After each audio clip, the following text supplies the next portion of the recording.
Hey folks, welcome to Cosmos with Cosmos the Shot. And here's to, wait for it, Pan! Pan? Peter or the moon? Oh, we're going to find out, aren't we?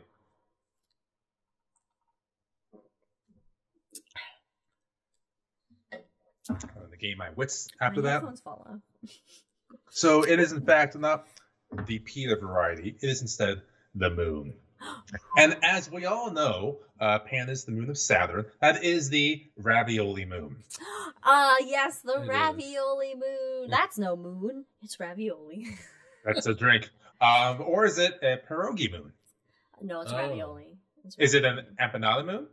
No, it's ravioli. What about a walnut moon? No, it's because it's got that edge. It's the flange. Ooh, you got the edge. So how about a Koopa shell moon? No, it doesn't have the. Oh, I think it might be. It's like the middle part of it. The whole like a Koopa shell with a dress around it. All right. So anyway, as you can imagine, it is an oddly shaped moon that looks delightful in every picture I've ever seen. But we'll talk about that. But first, let's figure out where this moon is and how we discovered it. So as we just said, it's close to Saturn, and it's actually the closest named moon of the planets. It's just 47,000 miles away from the edge of Saturn. Oh, okay. The edge of the planet or the rings? Well, you can't the body? You can't say the surface of Saturn. Yes. So it's just 47,000 miles away from it. 47,000. I thought you said 47. I was like, what? 47,000. Okay.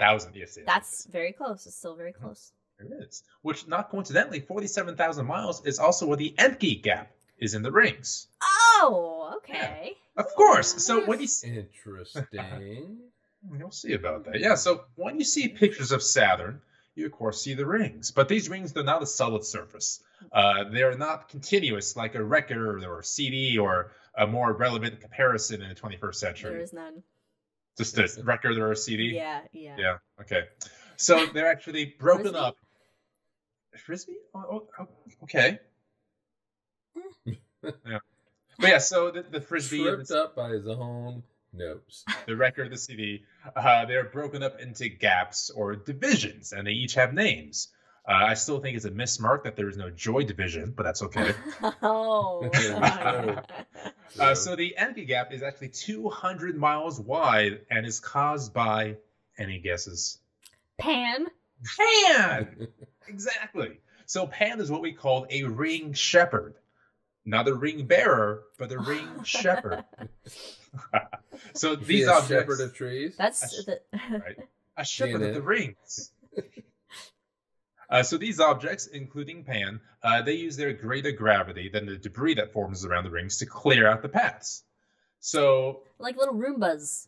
Except Roombas. they're not absorbed. I guess they're not absorbing the particles, bringing them in. It's like that scene in Spaceballs when Spaceball 1 turns into a giant vacuum cleaner. That's just what it is, yeah. It turns out that most planets and objects with rings have shepherds. So, like all the gas giants, obviously. And also some minor planets like Chariklo and Chiron. They both have ring gaps in their rings. And there's also evidence that an exoplanet, V1400 Centauri b, has an exomoon that's creating a division in its ring as well. Well, why not? Cool. If it can happen here, it can happen anywhere. Pretty much, yeah. So Pan formed... I'm good with that. So Pan formed this massive Encke division in Saturn's rings because Pan itself is 35 kilometers across and 23 kilometers wide, which is way bigger than I thought it was. What is that in American? It's about 22 miles, and that's on the what was the other one? 23 kilometers, so roughly about 11. Yeah.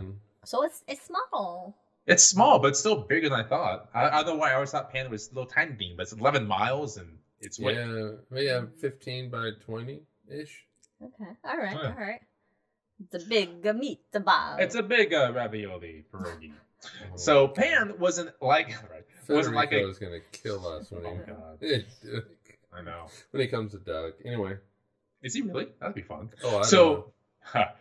But Pan was not like a Galilean moon where it's been known for centuries. It was actually first theorized just in 1985 when we took a good look at the Encke gap And Jeff Cousy, and Jeff Scargill theorized its existence based off the wavy edges of that gap. Liz looks very happy right now. Because that's because it's in your lifetime. That's in my lifetime. That's in your exactly lifetime, my lifetime. So they theorized it based off those wavy edges, and then they used images from Voyager 2 from, was it 10 years prior, to pinpoint where the moon should be. And so sure enough, in 1991, they got to within 1 degree of where the moon Pan was found. Oh, that's cool. Okay. Yeah. And so what they found, along with the images from Cassini, was, that odd shape. So it has the center mass, like you expect from a moon, but then around the circumference, the object has this equatorial ridge, like someone pinched clay along the edges of a moon. It's kind of what it looks like. Yeah. It's weird. So the idea here is that the debris clumped up over time, similar to the formation of the planet, and that gave Pan its icy core. But then, as Pan became a shepherd, softer ring debris began accreting on its edge. And because Pan doesn't have a huge amount of gravity, instead of continuing forming into a bigger ball, it simply settled onto its equator, giving Pan its ravioli shape. Oh, that's cool. Oh, okay. It's just, got a little bit extra around the middle. Yeah, that happens. Like me. A little bite around the rings, forever on the hips, whatever it's called. So, it's Pan. Pan! Hey, all right. Feel like after that, we make a guitar solo. Pan! Anyway, follow us on other things. We'll see you whenever we see you next. Cheers. Bye, everybody.